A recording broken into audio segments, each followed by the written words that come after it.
Hello, my name is Xygkou, and I'm thrilled to share with you this exciting research journey that I had with my colleagues on devising an application for people with early stage dementia. It is true that dementia presents a very tough time for the affected population. It starts with disorientation and cognitive decline, moving on to extreme psychological feelings such as depression, social withdrawal, alienation, even loneliness.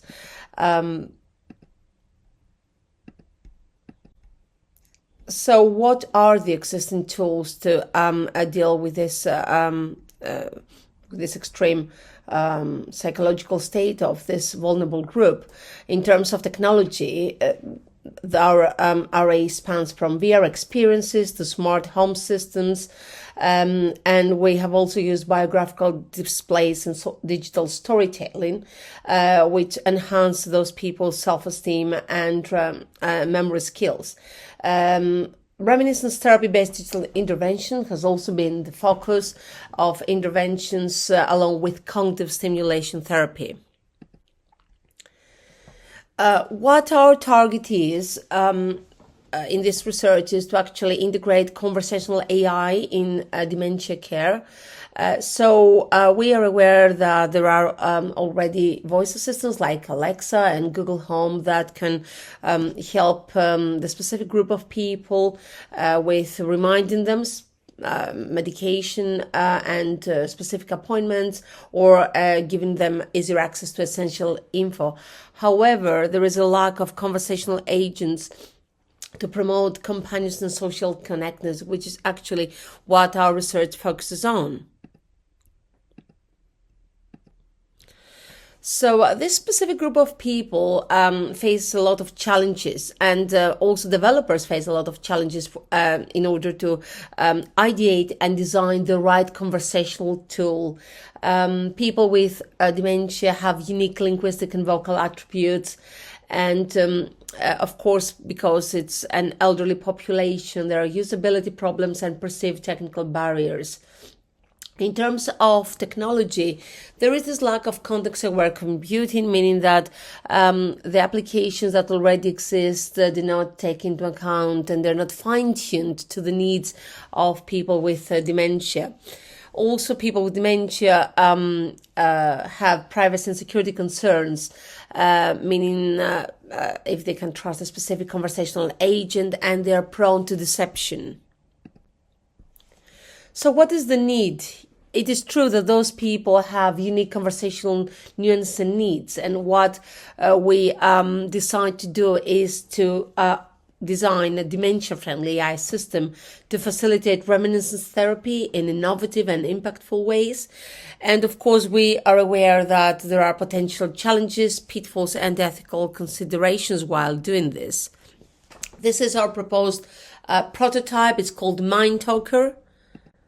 So MindTalker is an iOS application, meaning it runs on iPhones and iPads, and it has integrated GPT-4 LLM, meaning that's the state of the art tech integrated into it. We started with a co-design process, having dementia specialists and therapists helping us to design the prototype, and we included reminiscence therapy sessions. The user could insert from his iPhone or iPad photo gallery photos that he could chat about with a conversational agent. So based on the therapist feedback, we designed specific prompts that we integrate into the GPT-4 in order to fine-tune the system.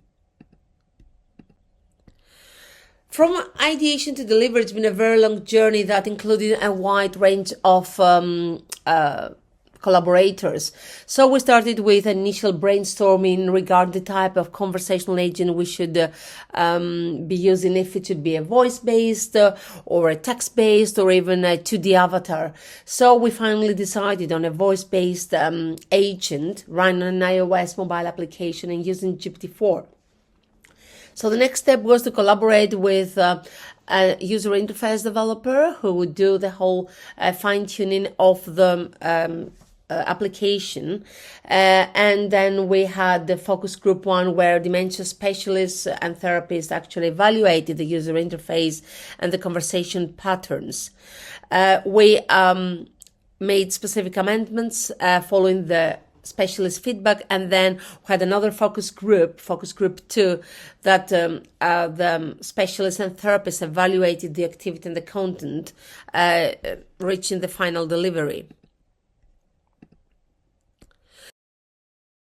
So this is these are some screenshots of the user interface of the MindTalker application. The user can set notifications, can design their own appearance using emojis. They can use their conversational agent's voice out of 6 different voices, providing American and British accent, and also male and female agents. The user can also start with adding 20 photos, and then he can add extra photos if they wish. They can start a conversation by clicking on the arrow button to begin. And you can here see what the conversational agent starts off with.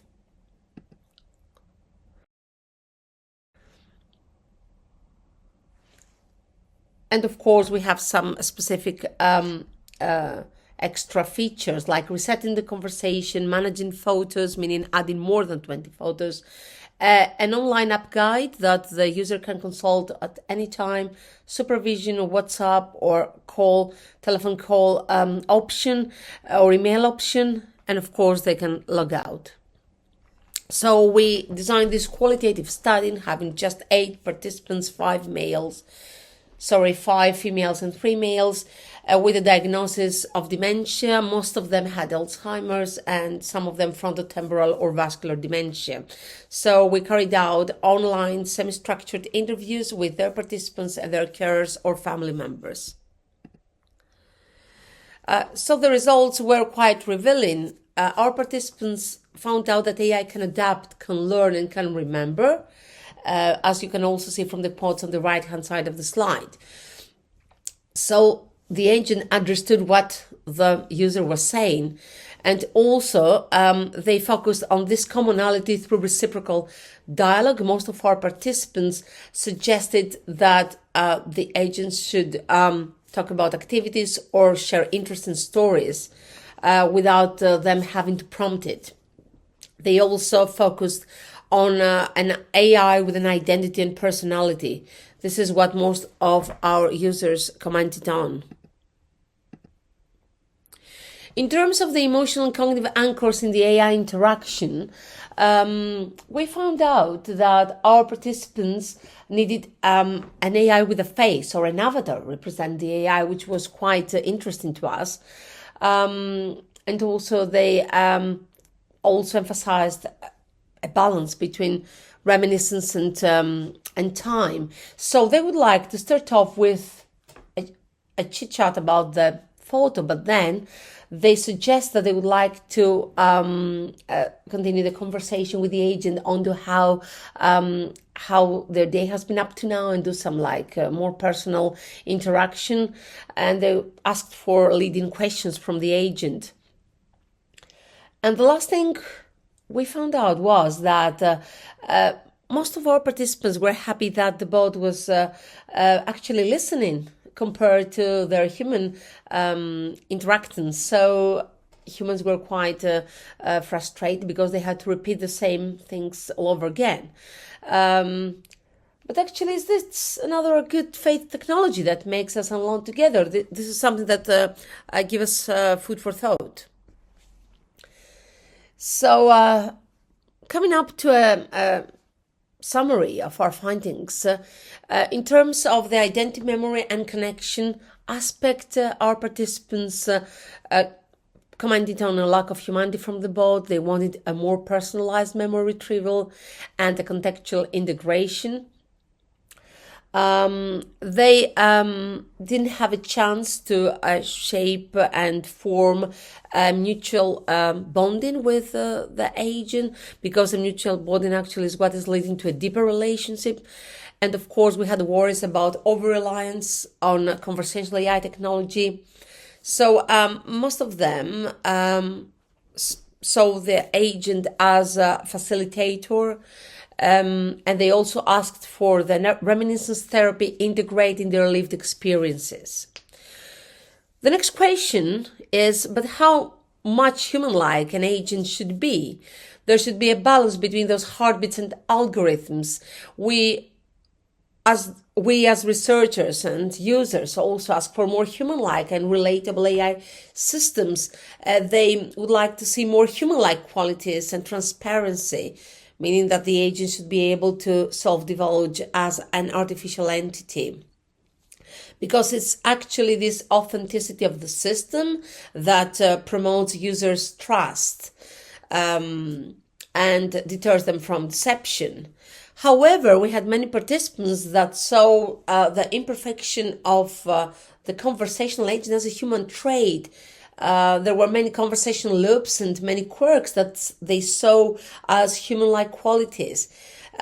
So we should actually reach this specific balance between what is human-like and what is artificial. Last but not least, we should make a distinction between simulating emotions and feeling emotions. So conversational agents can simulate emotions. They cannot feel emotions. But at the end of the day, this is what we're interested in, because even if they simulate emotions, even if they simulate the empathy and this care for the specific group, the impact is massive.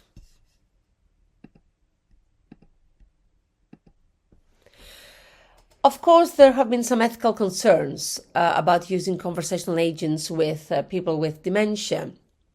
There is a potential attachment, the questionable accountability of the agent, and of course, there are unique human qualities that cannot be substituted by a conversational agent. So what we are asking from and what we should focus on is accountability, transparency, and accessible channels for addressing unintended harm or adverse consequences for this vulnerable group. The limitations of their study can be summed up in a small participant sample. There is cultural homogeneity, like most of our participants were coming from Western societies. The interaction span was up to 1 month, which was quite short. We think that some more longitudinal studies would shed more light on this. And of course, we also worried about the impact on participants' trust with AI due to MindTalker present as an algorithm, as many of our participants were quite skeptical about chatting with an artificial entity or a machine, as they said. I would like to thank you for your attention, and I hope you enjoyed the whole presentation.